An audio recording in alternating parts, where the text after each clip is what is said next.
Olá, seja bem-vindo ao nosso canal PlayWork. Se você ainda não se inscreveu, não perca seu tempo, vá lá, se inscreva. E se você gostar desse vídeo, nos dê o like, comente, compartilhe e também participe do nosso grupo de estudos da PlayWork. Aqui nos nossos comentários tem o link.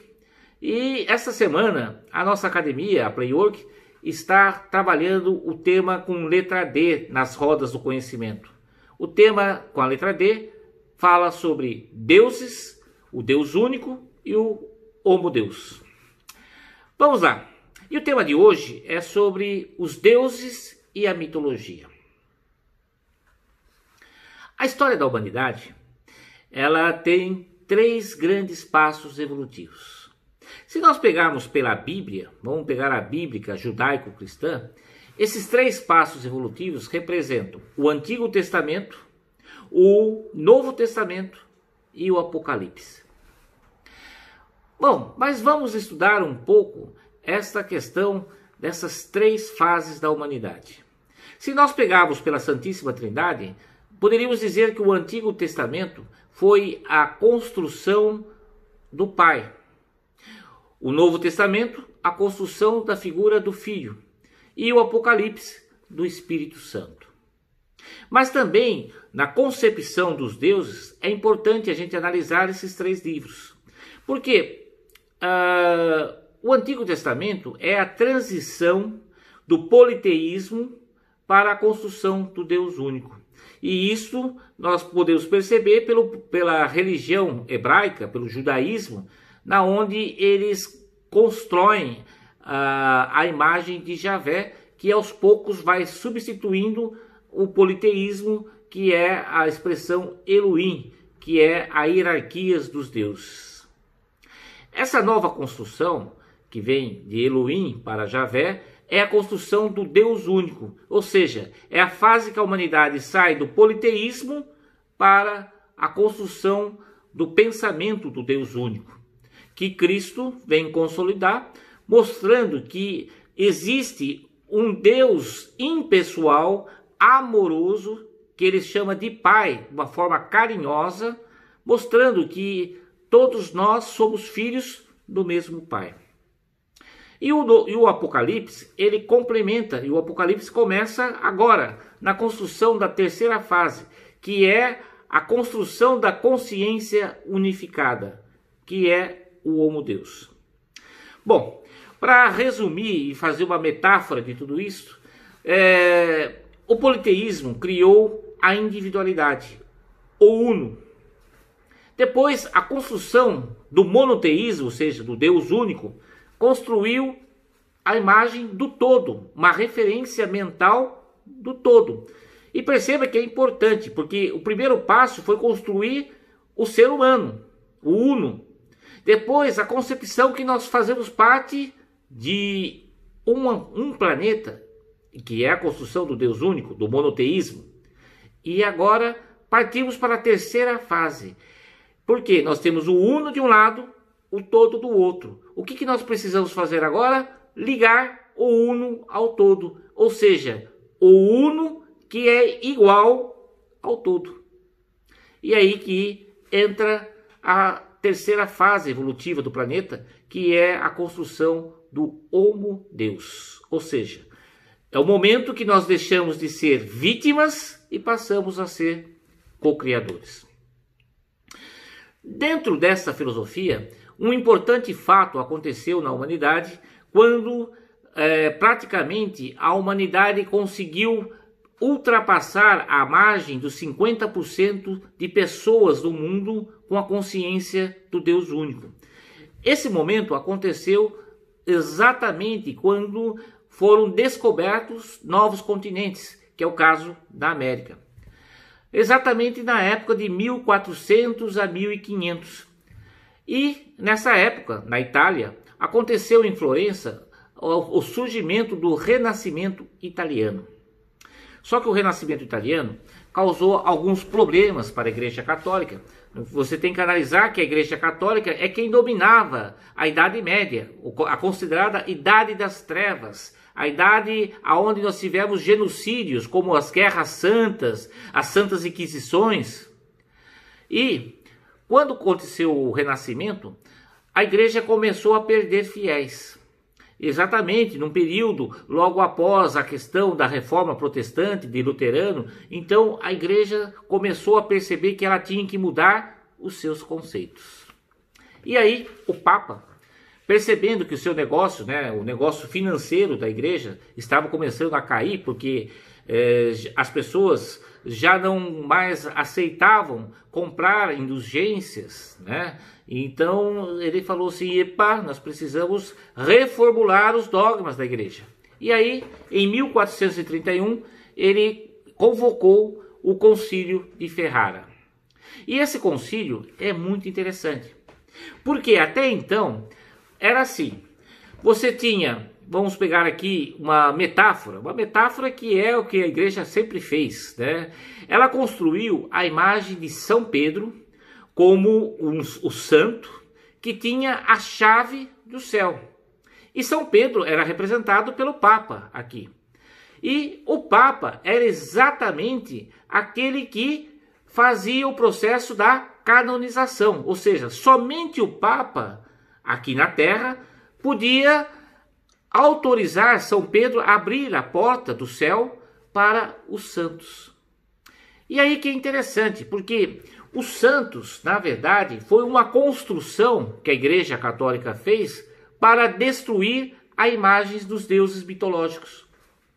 Como a Igreja precisava de adeptos, precisava de fiéis, ela precisou destruir as religiões orientais que estavam começando a invadir o oceano.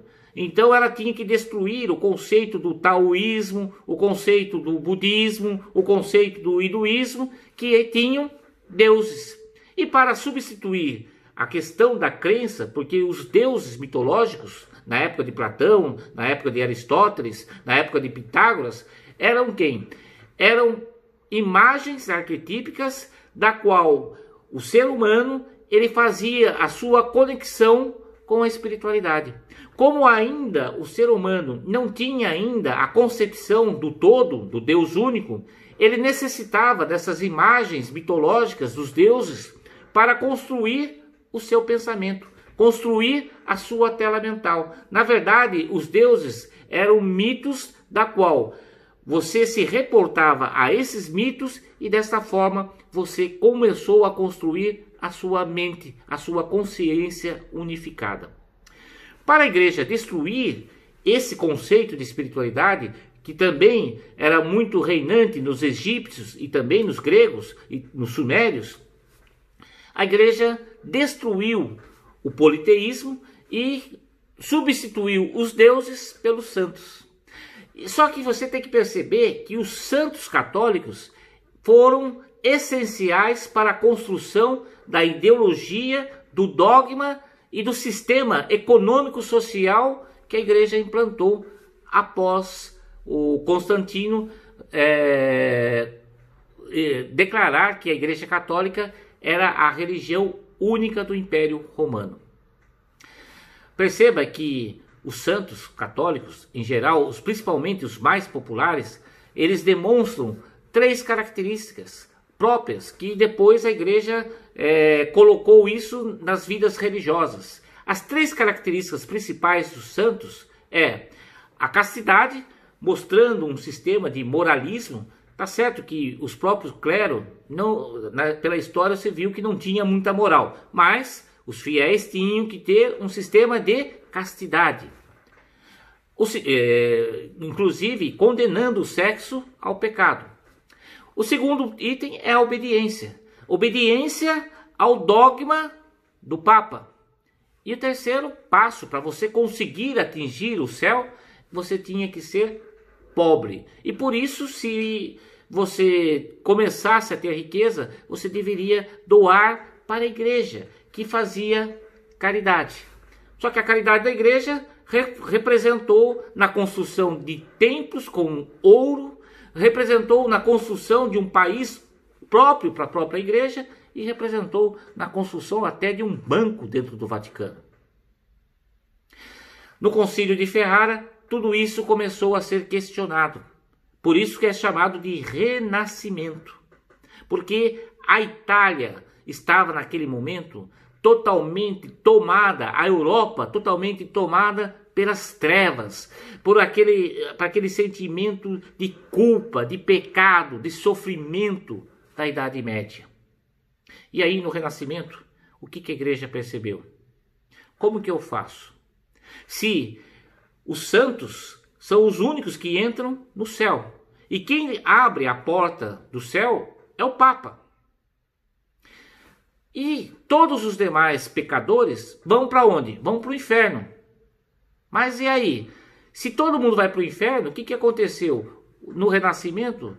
Com a construção e a reconstrução, se você for para Florença, você vai ver as galerias, onde os renascentistas construíram as belas imagens dos deuses novamente.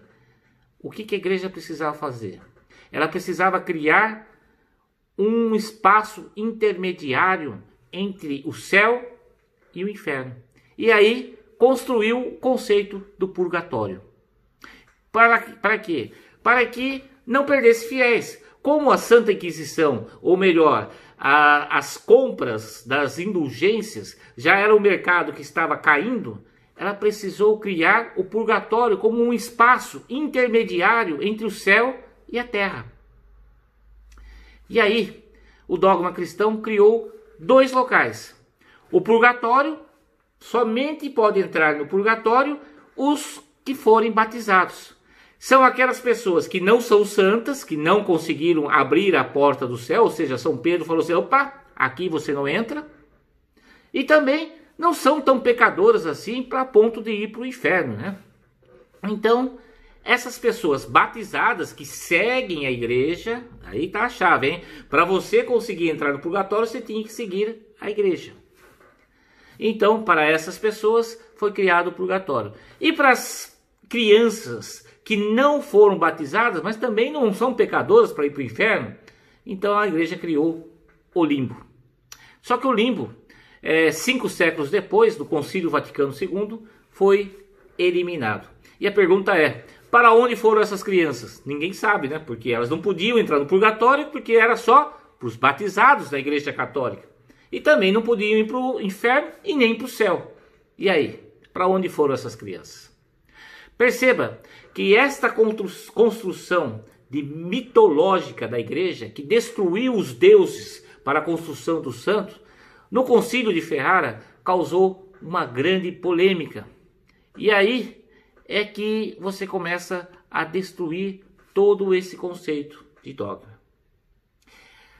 Estamos então na Era da Luz.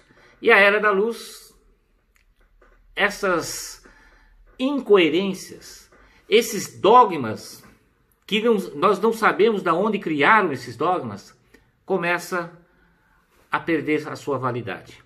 Porque nasce agora a construção do Homo Deus.